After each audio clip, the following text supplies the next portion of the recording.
So hello and welcome guys. स्वागत है आप सबका एक बार फिर से हमारे यूट्यूब चैनल में। मैं अभिषेक जैन आप सभी लोगों का वेलकम करता हूँ। सो गाइस, आज आपका सिविल इंजीनियरिंग 307 से एस्टिमेटिंग एंड कॉस्टिंग का एग्जाम था और कल काफ़ी लोगों ने मुझसे क्वेश्चन पूछा था और मैंने उसका आंसर दिया था कि गाइस आपके एग्जाम पेपर में ऑब्जेक्टिव क्वेश्चन आएंगे ही आएंगे, और देखिए वही बात सच निकली। तो ये बहुत अच्छी बात है कि आपके ऑब्जेक्टिव क्वेश्चन आए। काफ़ी टफ पेपर माना जाता है सिविल इंजीनियरिंग 307 का, बट मुझे नहीं लगता जितना टफ पेपर आया था। जो भी ऑब्जेक्टिव क्वेश्चन आप लोग करके आए हो मैं आपको बता देता हूँ गाइस। एक बार क्षमा मांगना चाहूँगा। देखिए, कुछ चीज़ें होती है कि मुझे भी कुछ काम पड़ सकता है, और कई बच्चे ऐसे होते हैं जो अभद्रता के साथ बातें करते हैं, ठीक है, गलत शब्दों का प्रयोग करते हैं। आपने मुझे खरीद तो नहीं रखा, फिर भी मैं कोशिश करता हूँ कि आपके लिए ऑब्जेक्टिव क्वेश्चन लेके आऊँ आंसर। बट मुझे कोई काम पड़ सकता है अचानक से, ठीक है, और इसीलिए आंसर के अपलोड करने में थोड़ा टाइम लग सकता है। तो जो भी दोस्त, ठीक है, अगर किसी भी तरह से लेट हो जाता है तो किसी भी तरह से गलत भाषा का प्रयोग ना करें।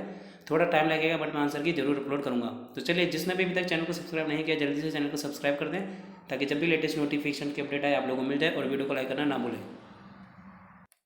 तो चलिए गाइस, आपका पेपर सॉल्व करना स्टार्ट करते हैं। आपका था civil engineering estimating and costing का एग्जाम। सबसे पहला क्वेश्चन आया था आपका, which of the following is measured in square metre. तो स्क्वायर मीटर के अंतर्गत क्या मेजर किया जाता है? सी ऑप्शन करेक्ट है, शटरिंग। शटरिंग को स्क्वायर मीटर के अंतर्गत मेजर किया जाता है। क्वेश्चन नंबर 2, दरवाजे की चौखट या फ्रेम को मापा जाता है। तो दरवाजे की चौखट या फ्रेम को किस हिसाब से मापा जाता है गाइस? ए ऑप्शन है, क्यूबिक मीटर के अंतर्गत, घन मीटर। चलिए, क्वेश्चन नंबर 2 हो गया। अब देखते हैं question number 3, the item of steel work which is measured in square metre.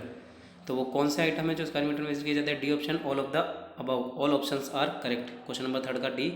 Question number 4, 1 cubic metre of mild steel weight about. इसका वेट लगभग 7,850 किलोग्राम होता है। क्वेश्चन नंबर 4 का डी। क्वेश्चन नंबर 5 देखेंगे, मॉड्यूलेटर ईंटों का आकार कैसा होता है। तो मॉड्यूलेटर ईंटों का आकार होता है 90 बाय 9 सेंटीमीटर। क्वेश्चन नंबर 5 का करेक्ट आंसर होगा B. Question number 6, if one cement bag has 0.035 metre cube volume of cement, the number of bags required for 1 ton of cement. तो 1 टन सीमेंट के लिए आपको 20 बैगों की जरूरत पड़ेगी। क्वेश्चन नंबर 6 का डी आंसर करेक्ट है। क्वेश्चन नंबर 7 देखेंगे अब, सीमेंट मोटार के साथ what is expected out turn of 12 plastering with cement motor.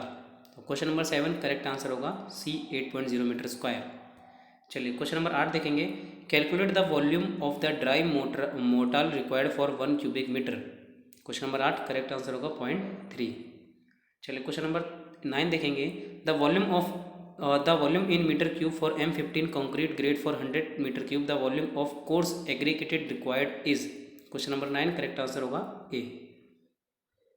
Question number 10, what is expected out turn for a mason in concrete work per day. Question number 10 correct answer होगा B, 2.5 meter square. चलिए, question number 10 के बाद आते हैं question number 11 पर। Question दे रखा था, following figure represent plan and section of an evection layout, the volume of earth work in excavation of foundation is. Question number 11 correct answer होगा डी। न्यूमेरिकल टाइप था, थोड़ा सा आपको सॉल्व करने की आवश्यकता थी। 9.660 मीटर क्यूब आपका करेक्ट आंसर आएगा 11 का डी।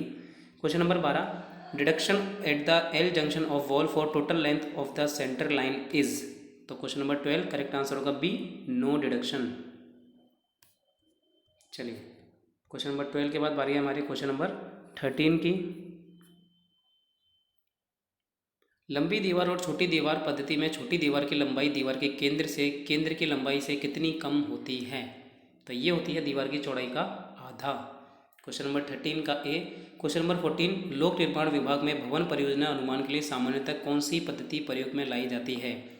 तो लोक निर्माण विभाग में मध्य रेखा पद्धति का प्रयोग ज़्यादातर किया जाता है। क्वेश्चन नंबर 14 का है। और गाइस, कोई भी क्वेश्चन अगर आपको लगता है कि गलत है तो प्लीज़ कमेंट करके ज़रूर बताएं। क्वेश्चन नंबर 15, जमीन में नीचे की खुदाई के लिए स्वीकृत सांकेतिक लीड और लिफ्ट होती है, कितनी होती है? 30 मीटर या 1.5 मीटर। क्वेश्चन नंबर 15 का सी।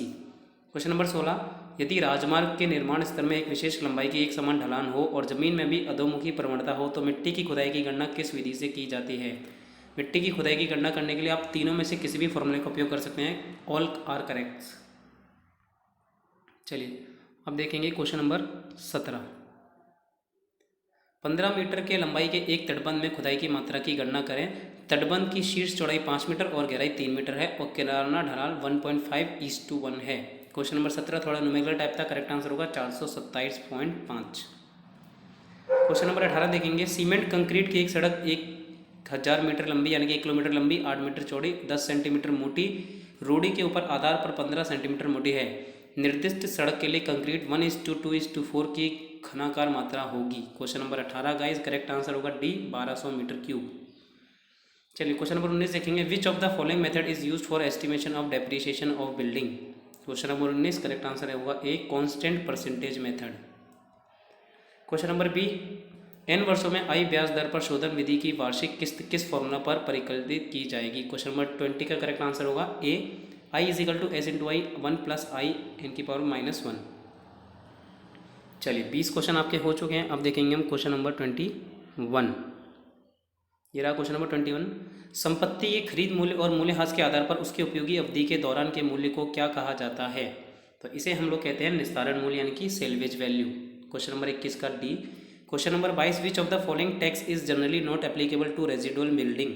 तो इनमें से कौन सा टैक्स रेजिडेंशियल बिल्डिंग पे अप्लाई नहीं होता है, वेल्थ टैक्स, क्योंकि ये बीमारी के लिए होता है अपने, ठीक है।